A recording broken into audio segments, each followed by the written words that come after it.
Hello everyone, the purpose of this recording is to try and show you how to use the website TimeGlider in order to complete your Revolutions timeline assignment. So the first thing that you're going to need to do is go to timeglider.com and click on the sign up button, click on free, and enter in the various simple pieces of information asked here in order to create your account. It doesn't matter what email address that you use as long as you understand that this is going to be your username every time you log into the site. So allow me to log in as myself in order to show you how to use this website.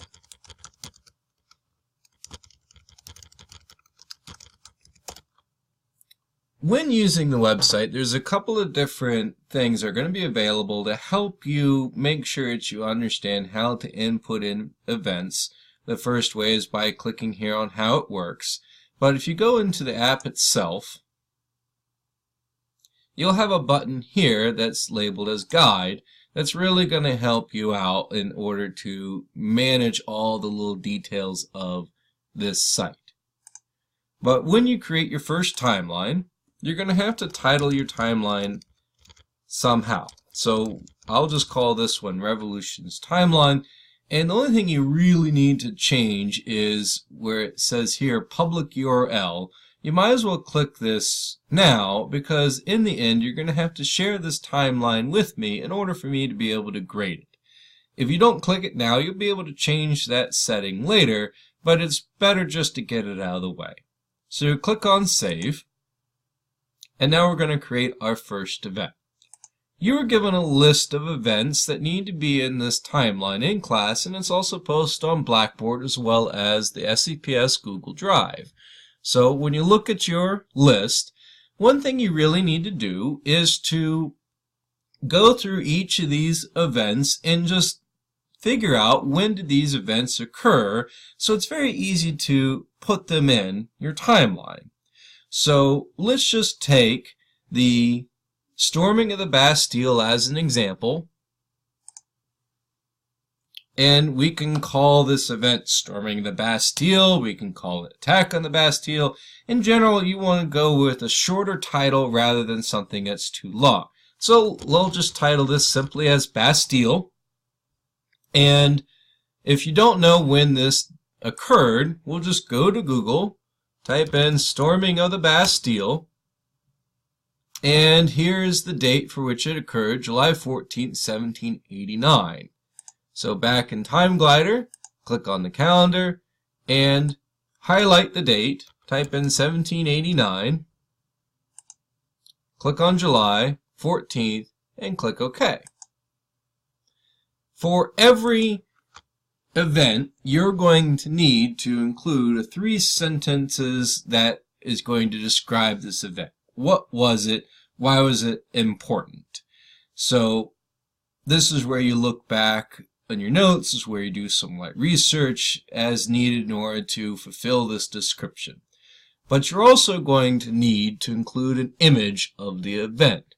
So you click on Image, we'll go back to Google, click on Images, and you're going to want to include an image that's relevant towards this event. So for example, for Bastille, if you include a picture of the band, well, that's not going to be very useful. If you have no idea what I'm talking about, Bastille, these are what you should not include in your timeline. So we'll go back to Storming of the Bastille,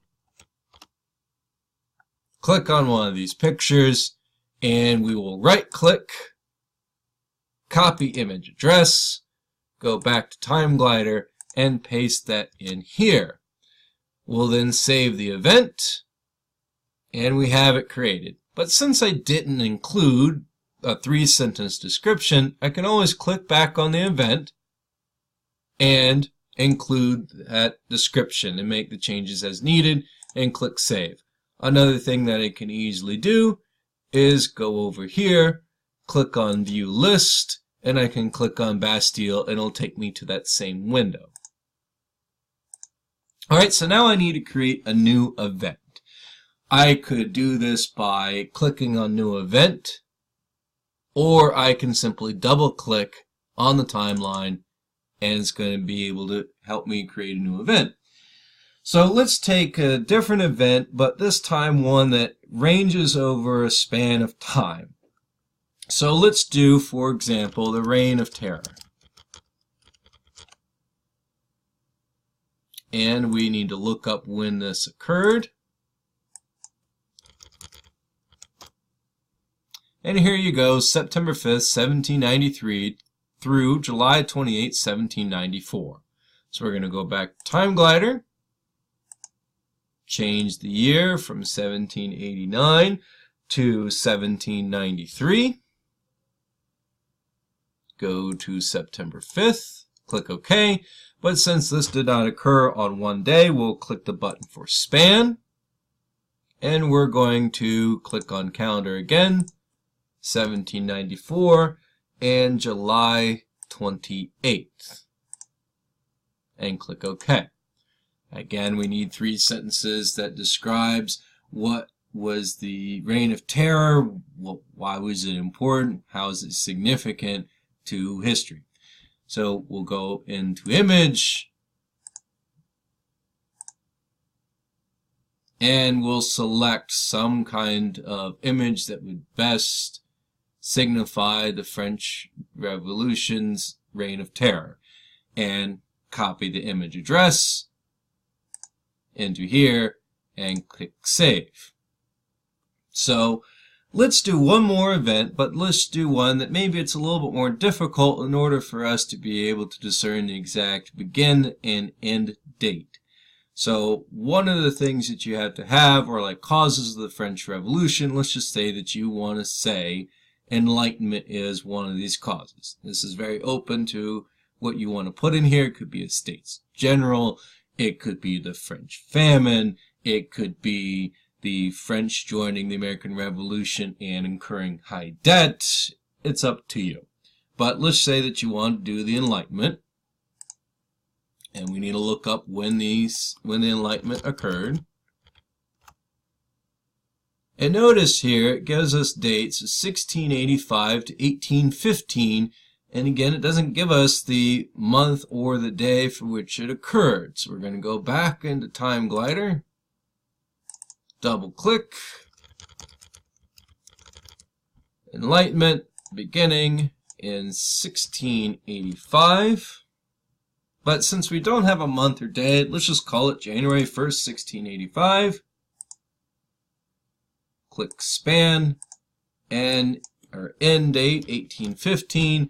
And let's just call it December 31st as our end. 3 sentences describing the Enlightenment. How did it contribute towards the French Revolution? Find an image, copy image address, paste it in, and click Save.